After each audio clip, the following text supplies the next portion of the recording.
All right, we are live. So last class we were discussing about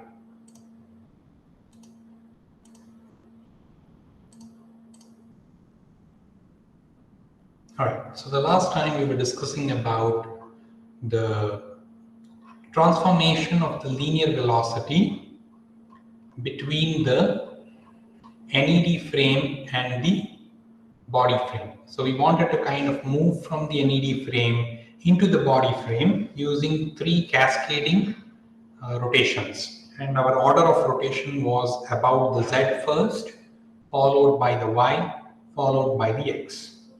And the idea here was that we will first translate our NED frame to the X3, Y3, Z3 frame until the origins coincide, and then we start doing the rotations. So we first rotate about the Z3 axis, followed by a rotation about the Y2 axis, followed by a rotation about the X1 axis, until our NED frame now coincides with the body fixed frame. And the idea here is that that compound rotation of Z first followed by Y followed by X can be taken each individually as a rotation matrix, and finally we can kind of put them all together to see that an expression for the linear velocity in the NED frame is given by this rotation matrix multiplied by the velocity in the body fixed frame. And that rotation matrix is what we denote by RB superscript n, meaning that we are making the rotation go from, take a vector from body frame to the n frame. We also observed that by the property of a rotation matrix, the transpose of the rotation matrix is its inverse, and hence, if we want to compute the other way around, so if we want to compute the if we know the velocity in the NED frame and I want to compute the velocity in the body fixed frame, I have to take a transpose of the rotation matrix and pre-multiply that to the vector VNB superscript n, and then I'll get the vector in the body fixed frame. That's where we were last time. Okay, so now we have looked at how the linear velocity gets translated or transformed into between the two frames. Today we are going to discuss about how the angular velocity gets transformed between the two frames. So since we understood what is going on with the linear velocity, it's not much different from with respect to the angular velocity. So here what we want to do is we want to take individually the angular Euler angle rates, so the derivatives of the Euler angle, and we want to see what is the contribution to the body fixed frame's angular velocity. So first we will consider the velocity contribution due to only the Euler rate phi dot. Now notice if we go back into our coordinate frames, P is defined as the angle taken of angle about the x1 axis rotation. Is everybody with me on this? Yes, sir. Yes, sir. Yes. So this angle's derivative with respect to time is what I want to find out. So what I need is d phi by dt. That's what I want to find out. Now, since this rate of change of phi is defined about the x1 axis,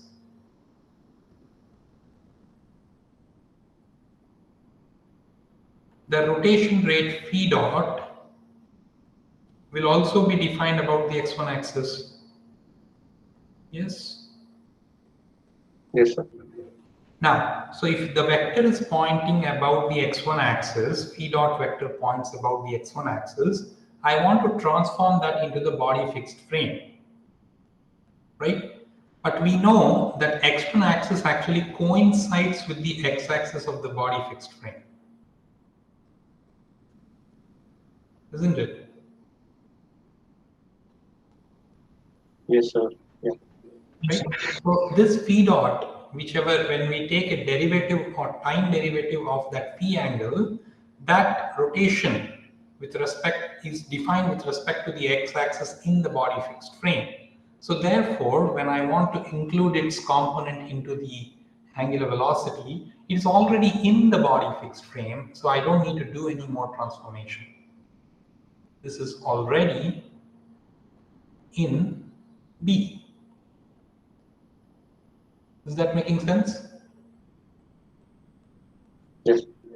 Now, when we are wanting to consider the Euler rate due to the second angle, so when we want to consider d theta by dt, this vector, that is not in B frame. What frame is this in? Let's go back and see. Theta is defined as the angle about the y2 axis, right? So I know that theta is defined about the y2 axis, but that does not coincide with the body fixed frame's y-axis. So I can't simply take theta dot and add that to the angular velocity components along the y-axis in the body fixed frame.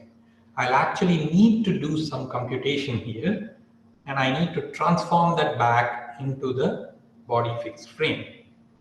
Notice that since this is about the y2 axis, which is equivalent to the y1 axis, because the rotation is happening about the y-axis in this case, all I need to do is to take a vector which is pointing along the y1 axis and transform that into the body fixed frame.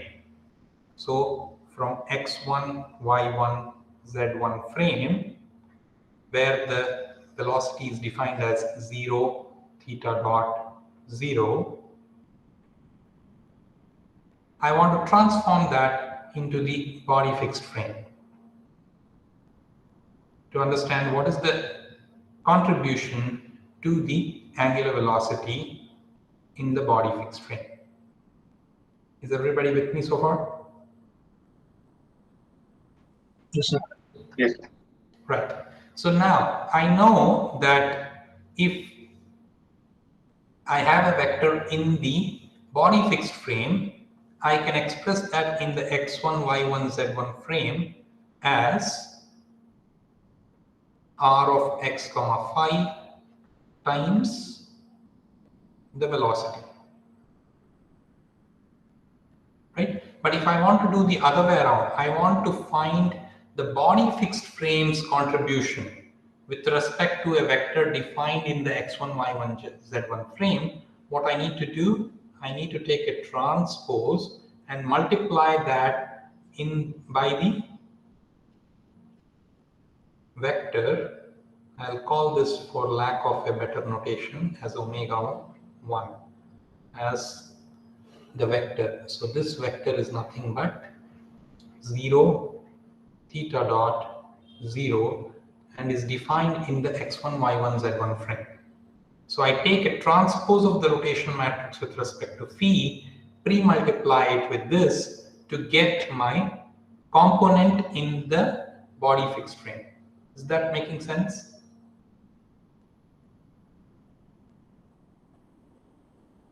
Yes, no? Yes, sir. For everybody? Sir, this transpose part got me a little confused. Can you repeat that again? Sure. Okay, let's forget about this fellow here. And we'll rewrite this. Okay, so up till here we are clear, right? This rotation of theta is actually happening about the y1 axis. Yes. So when I take this vector 0, theta dot 0, that vector is defined in the x1, y1, z1 frame. Yeah. Okay, now I need to express that vector in the body fixed frame. Yes. Right? And I know that if I want to do that, I simply have to multiply by the transpose of this rotation matrix to get it into the body fixed frame. Okay. Yeah, that is true. Yeah. Right? So that is what we are doing here, in essence. We are taking the rotation matrix Rx phi transpose and pre-multiplying it with this vector to get it into the body fixed frame. Okay. Yeah. Okay, so this vector is defined in x1, y1, z1 frame. Okay, when we come to the psi, now this fellow is defined as the rotation about the z3 axis or the z2 axis, which are both coincident, isn't it? That angle psi here is denoted as the angle about the z3 axis or the z2 axis. Both of them are coincident and going into the plane in this particular case.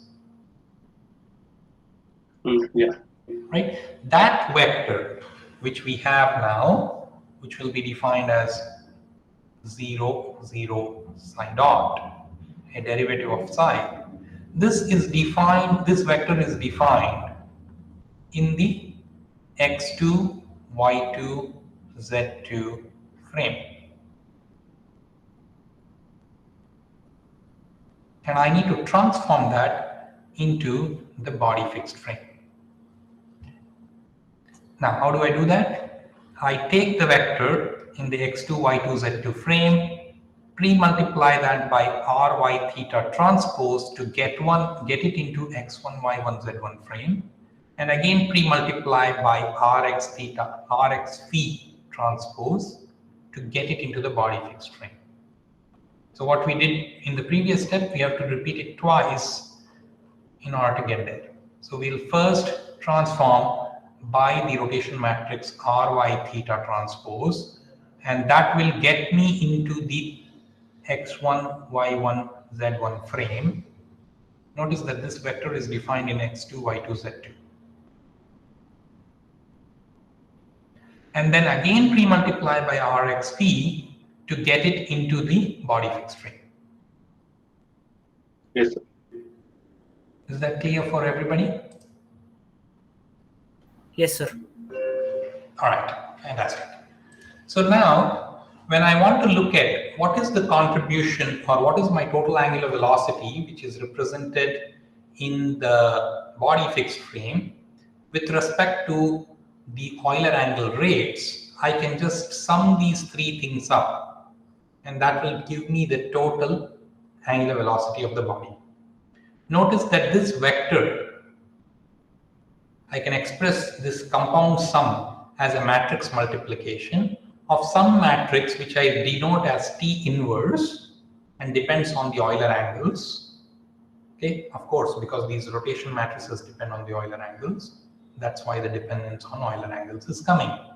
So this matrix, which depends on the Euler angles, times the Euler angle rates. Notice that this vector is nothing but p dot, theta dot, psi dot, transpose.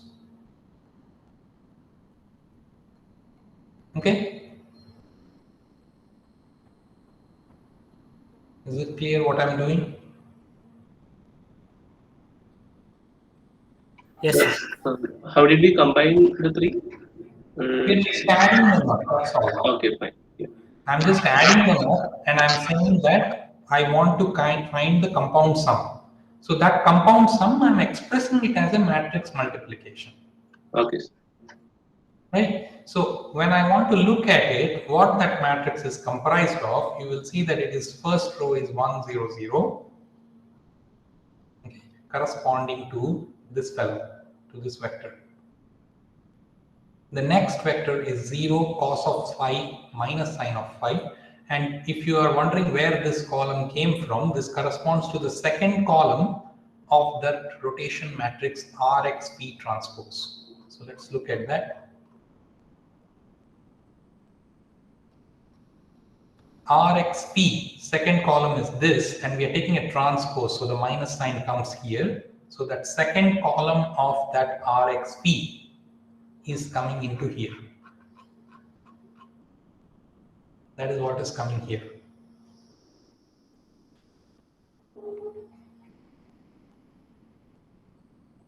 Second column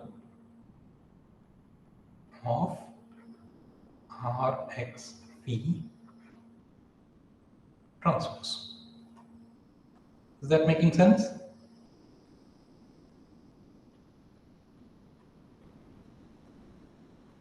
No? Not So can making you sense? repeat it once again? Yes. See, we are basically taking, so if I want to express this vector, phi dot 0, 0, okay, and let me kind of put a new page here so that I can explain that. Okay, all right. So I want to express phi dot 0, 0. That is my first column.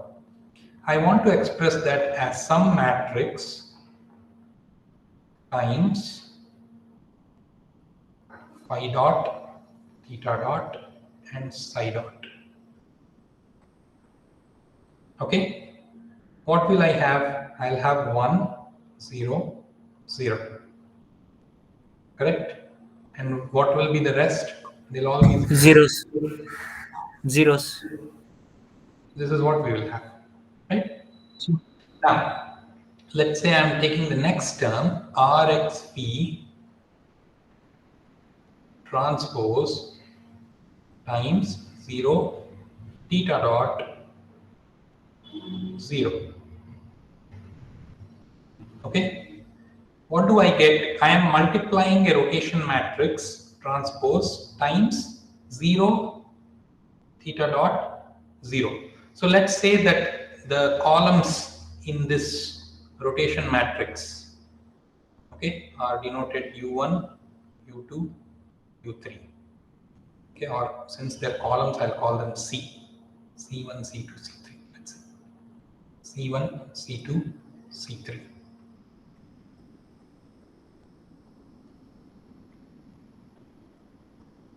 Times 0, theta dot 0.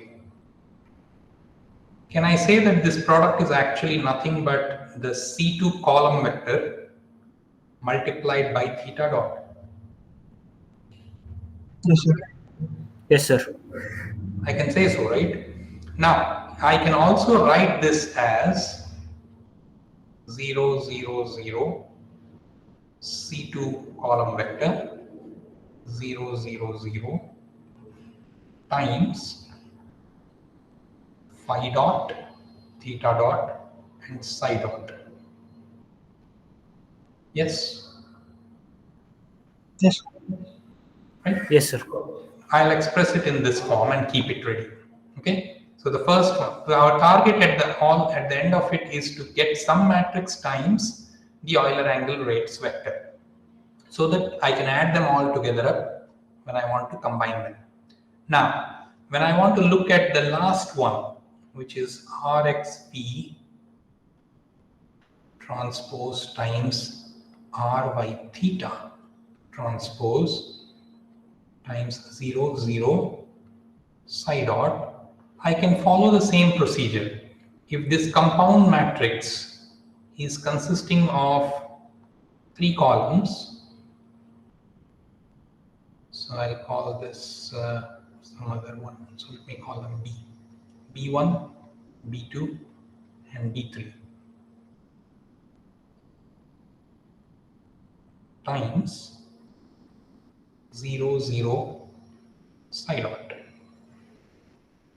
That will give me B3 times psi dot. Is that making sense?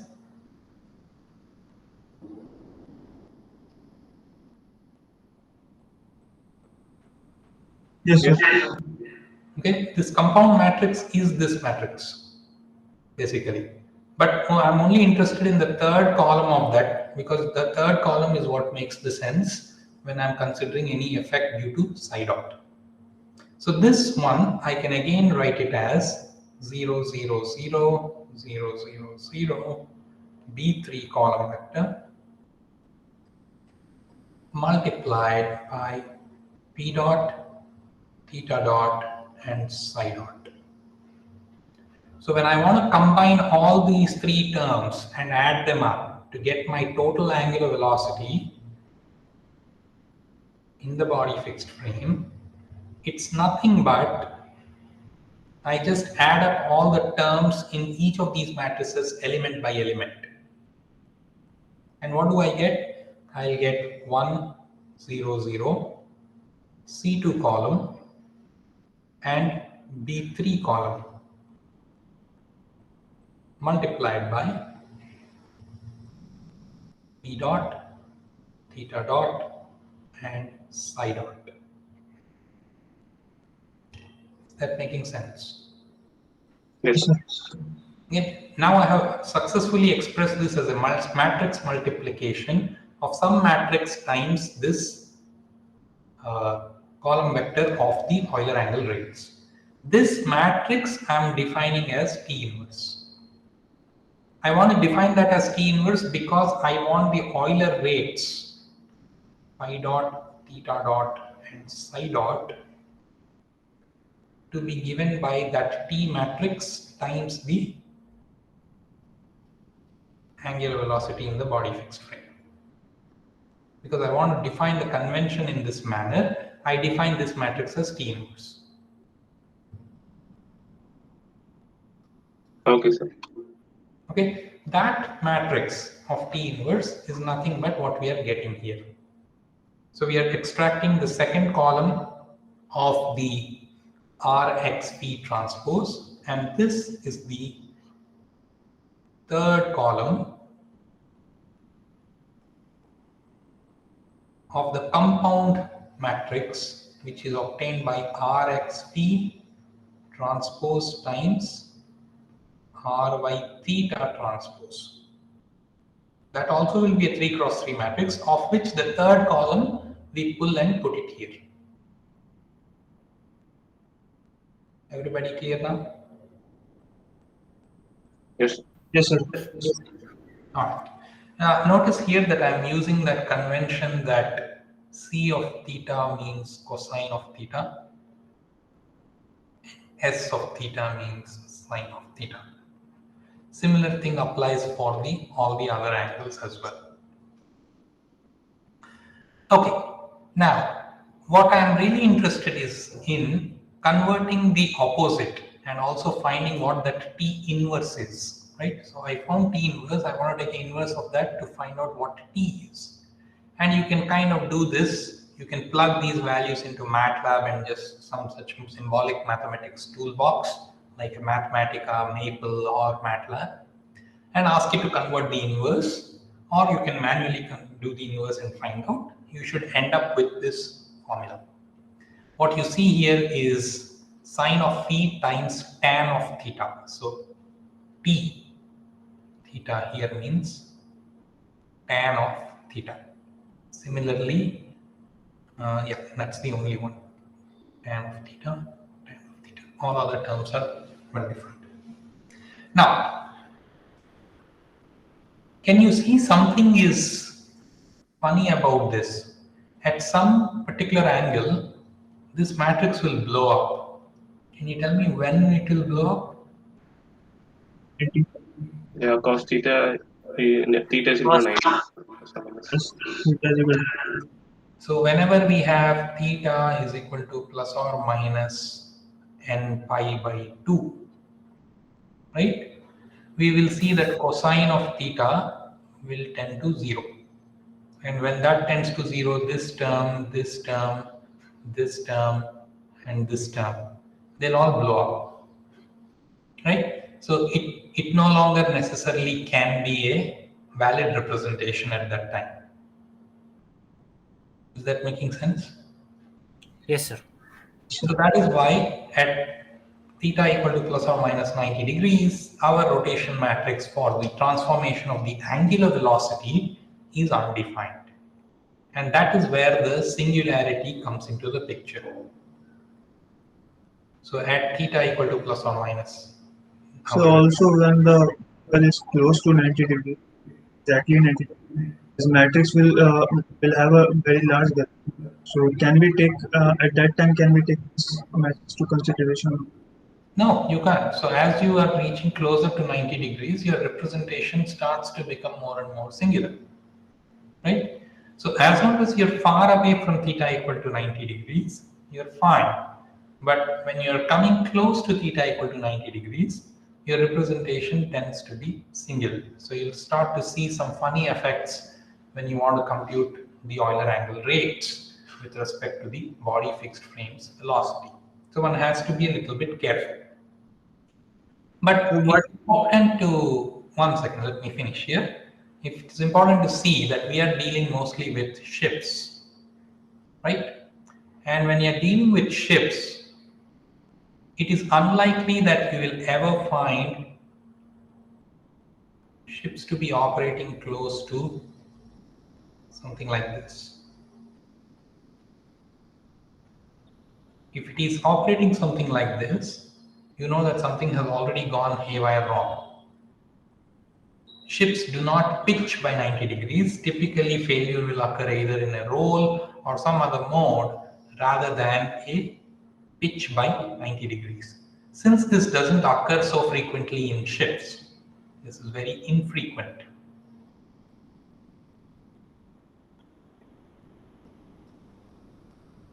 We can get away with the representation of the Euler angles as defined with the order of rotation zyx given by psi, theta and phi respectively. We can get away with this Euler angle representation to describe the dynamics of a ship because in our dynamics we will rarely be operating close to this condition. Is that making sense? Yes. Yes, sir. So for which it is fine. But if we were, let's say, looking at satellites or rockets, which may be operating close to the singular angle representation which we have, then one has to be a little careful. And that is where one typically tries to go for a different approach known as the quaternions. And when you use quaternions, they don't have any singularity.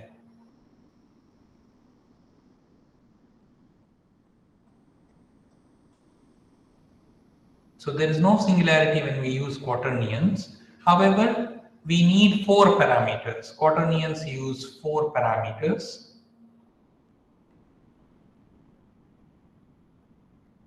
Instead of the 3 parameters when we are using Euler angles. So we are able to get away with it as long as we can. We would like to do that because it simplifies our dynamics. But when we can't avoid situations where we are close to the singularity, you will typically want to do quaternions, and that is why you'll see in most robotic applications. So whenever you have robots, manipulators which are turning in all odd angles, you typically will see this singular representation coming and becoming a problem. So which is why they will be preferring to use quaternions to describe their orientation. So they would not like to describe their orientation using Euler angles. Everybody with me so far? Yes. Yes, Shadab, go ahead and ask a question now. So just for my curiosity, it is just what is the optimum value for which this Euler angle? You want to be far away from 90, so maybe in anything about 60, 70 degrees, you don't want to kind of venture into that. Okay? But there is no precise way of knowing. Really depends on the application. If your application is not requiring that precision, then you may be able to operate even up to 80, 85 degrees also. So it depends really on the application. But for most practical purposes, for our case, Euler angles are more than good enough. Unless and until again, they are dealing with AUVs. Okay, when we are wanting to deal with underwater vehicles, you may experience a pitch angle by close to 90 degrees, and then you have to be a little bit careful. So again, in that time, it is better to look at what happens to quaternions. So therefore, what we will do today is we will also talk about how to describe the dynamics of our vehicle, not only in terms of Euler angles, but also in terms of quaternions, just so that we know what is these and we can fall back on it when needed. Okay, all right. Any questions so far? Any other questions which you might have, either from today or from the previous day's lectures?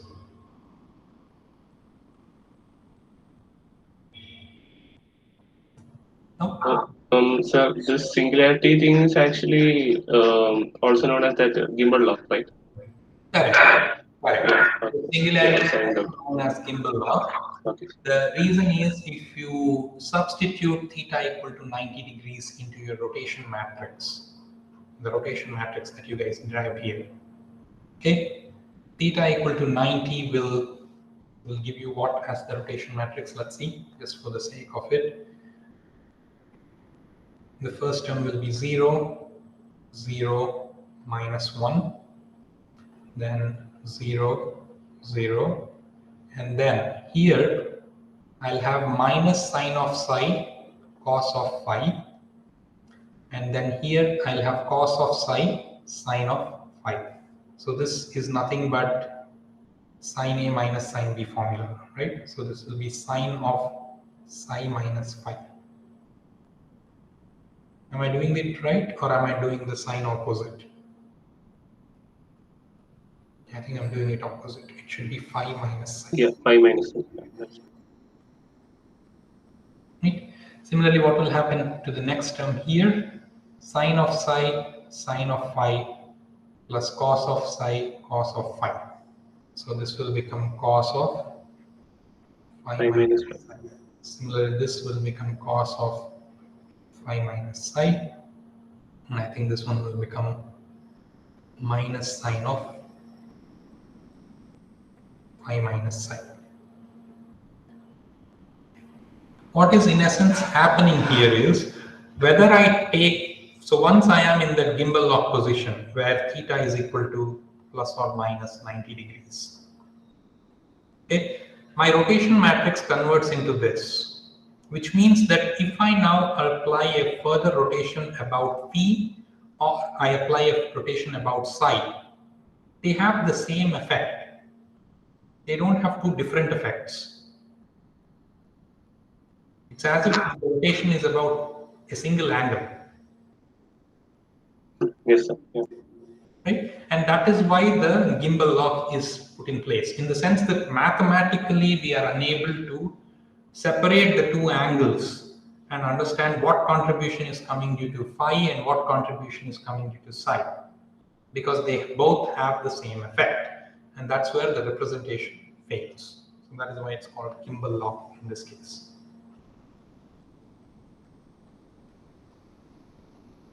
This was observed in the Apollo missions. When the first spacecrafts were being sent to the space, they observed that in one of the Apollo missions that they were really close to these singular points, and they were worried that we may be actually be able to not be able to get a fine representation of our vehicle. But from there on, usually what they do is in such cases, either use quaternions or use two different Euler approximations. So you may have two different orders of rotation to track the dynamics. And when one fellow becomes singular, you can fall back on the other. And when the other fellow becomes singular, you can fall back on the first. So that is how you get past this. Okay, sir. All right. Good question. Any other queries?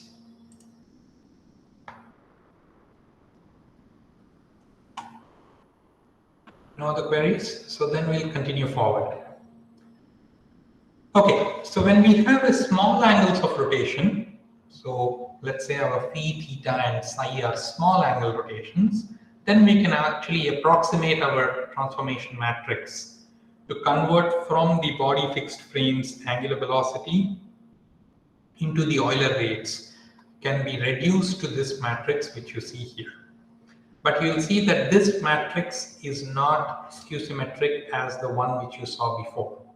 When you saw the rotation matrix, which we looked at from some of the previous lectures, in a small angle approximation, you saw that it could be expressed as identity plus a skew symmetric matrix.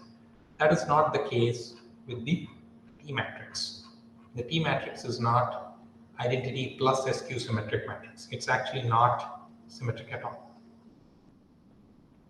Okay, that's just an observation. It doesn't really play a significant role in any of the dynamics that we are interested in. Okay, here is a good time to talk about what happens when we take a differentiation of our rotation matrix. So we know that we define our rotation matrix RBN. If I want to take a derivative of its with respect to time, which means individually each term I'm taking a derivative with respect to time, that matrix which I get, which will also be a 3 cross 3 matrix, can be shown to be equal to the rotation matrix times the skew symmetric matrix obtained using the vector of the angular velocity in the body fixed frame. Now, why this happens, you can verify this in MATLAB yourself. You can actually take a derivative of this by defining it as a symbolic derivatives. And I'm going to maybe put out a MATLAB file on the Moodle sometime for you to check. But I think you can actually do this on your own. So let me not do it. So you can verify that this is the case all the time. Now, this has important implications when we want to consider the dynamics. So let's keep this formula just at the back of our mind for now. We don't use it right away somewhere, but it is useful for us when we are discussing about the dynamic equations of motion of the craft. So please keep this in mind, and we'll come back to this, the application of this when we need it during the dynamics of the craft. All right, here I can express this expression in the component form as well. So I can express that 9 different components. If I take a derivative, how do they transform? So they're equivalent 9 different equations of differential equations, which are governing how the rotation matrix evolves over time. If I wanted to find out, I can express it in this manner. The same thing is expressed in a compact manner in the matrix notation here. So it's the same expression, no different. Okay, with that in place, we are in a position to finally put together everything and look at what our kinematics looks like. Remember, when we defined our generalized coordinate system, eta, which was given as xn, yn, zn, phi, theta, and psi. And we had the velocity vector in the body fixed frame defined as u, v, w. Oh, there's a transpose here. Yeah. P, q, and r transpose. So this was the linear velocity, this was the angular velocity. Now we want to put everything together to understand how the equations, the kinematics of the equations can be expressed. So where we are kind of considering what is happening in the N frame or the NED frame, and how does that relate to the variation of the quantities in the body fixed frame. So we are looking at this vector here represents the translational and the angular velocity of the body in the body fixed frame, and we are looking at the same quantities.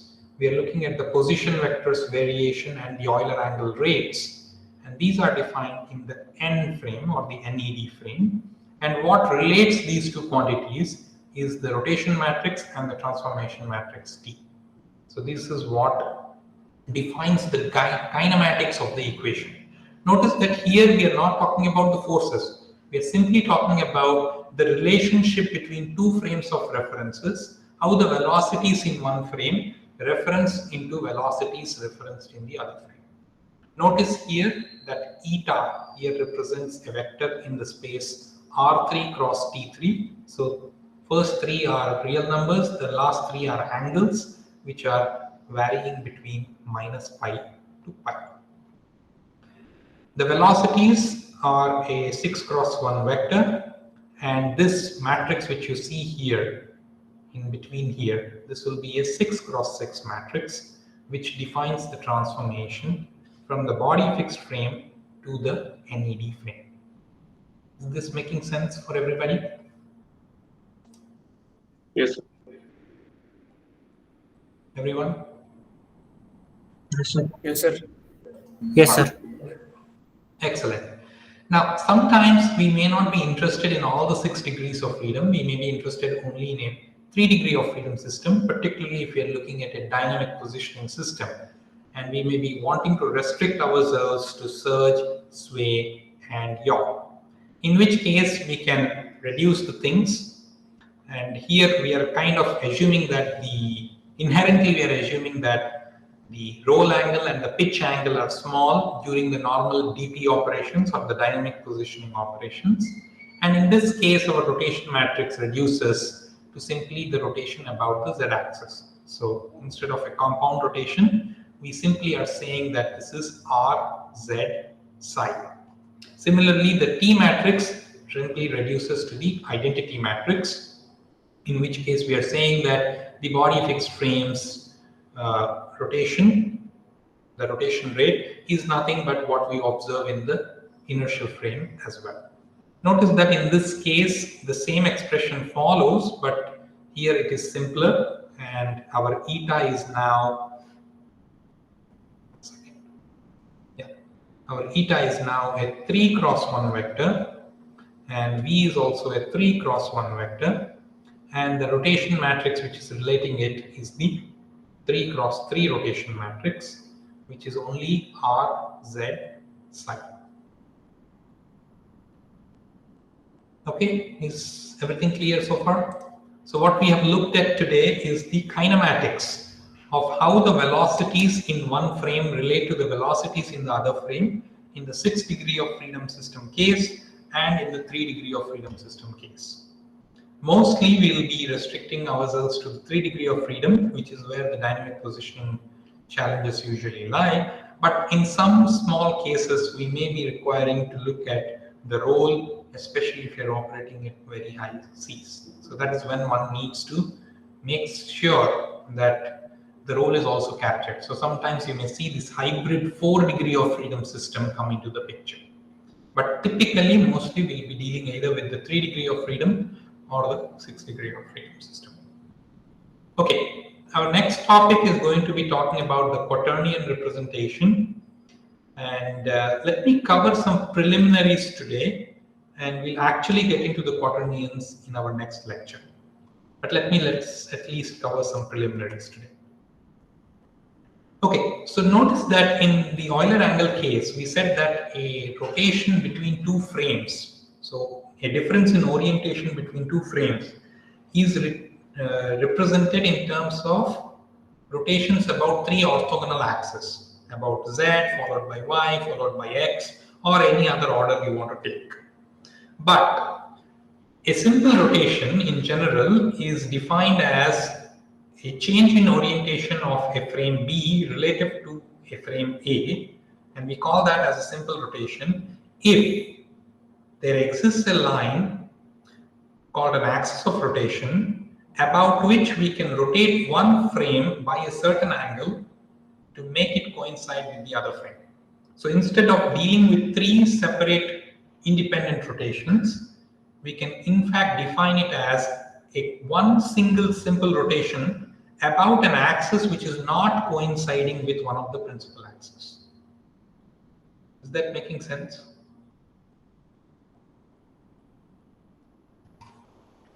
Tell me if that's not. So if I want to go from this frame to some obscure frame, I can actually go about by rotating individually and then finding myself in the body fixed frame. Or I can say that there is some vector about which I'll rotate this frame and then it automatically goes into the body fixed frame. Okay, sir. Yes, sir. Okay? Sir, Yeah. so that vector should not coincide with both of the planes. It may, it depends. See, suppose if I want to go from here to here, then that axis of rotation will be about this, right? Yes, sir. Right? So it doesn't necessarily mean that it should not coincide, but in general, for an arbitrary rotation, it usually will not coincide with one of the orthogonal planes. Yes, sir. All right. So if we go back to our example, where we wanted to express the velocity in the body fixed frame into the velocity in the NED frame. And we were defining it in terms of this rotation matrix. We can define this rotation matrix in terms of two parameters, lambda and beta, where lambda is defining the vector. So lambda is a vector about which, so in that direction is our axis of rotation, about which I am rotating by an angle beta in order to make that one frame coincide into the other. Is that making sense? I'm just giving mathematical notation to whatever I put it in words. Yes. Okay, now Euler showed that this rotation matrix can actually be parameterized in terms of beta and lambda as shown here. So that rotation matrix is nothing but an identity matrix 3 cross 3 plus sine of beta, the amount of sine of the angle by which we turn, times the skew symmetric matrix with respect to that unit vector in the direction of the axis of rotation, plus 1 minus cosine of beta times s of lambda squared. Now, the proof of this can be actually seen in General Dynamics book, but it's not really required to go into the proofs and other things for our purposes. Our objective is more in the practical side. So you please take it from me that this is what Euler derived and just that the expression is correct. If you're really interested in the proof, you can look at the textbook. It does offer some insight as to how the proof can be approached. And for those who are curious, you can find more information in the textbook. Okay, Euler also said that any change in orientation between two frames A and B, especially in a three-dimensional space like ours, can be produced by means of a simple rotation from B to A. And so therefore, we really can parameterize the rotation from one frame to the other frame using an axis angle parameterization, which means that we are defining an axis called a unit vector along the axis lambda, about which we are rotating one frame by an angle beta to reach the second frame. Okay, and the idea here is that we saw that in our rotation matrix, which we expressed in terms of Euler angles, there is a potential for a singularity, and that singularity can be revamped, or we can avoid that singularity when we use what are called quaternions. And those quaternions are also called Euler parameters, and I think I already talked to you that there are 4 parameters, and it composes of one real part and 3 imaginary parts. So it's in essence telling you what is the real part is called eta, and the imaginary part is called epsilon 1, epsilon 2, epsilon 3. It's like a vector. Epsilon is a vector of 3 cross 1, which we are taking into account. So a quaternion is composed of 4 different parameters. A unit quaternion satisfies the relationship that quaternion transpose times itself is actually unity. You should get back the value 1. And we define all the set of unit quaternions as a set capital Q. This notation will be useful in defining our different dimensions of our state space. So what it is saying is all the set of those vectors of 4 cross 1 such that their transpose times that vector is 1 and it is a quaternion. Now, the next step will be to find out whatever kinematics we derive with respect to the Euler angle representation. In the next lecture, we are going to derive the same kinematics using the quaternions. And that's where we will start off from in the coming lecture on Thursday. Okay, any questions so far?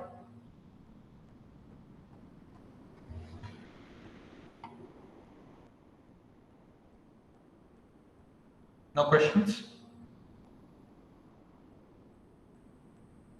Okay. All right. in that case, we'll stop presenting and let me stop recording.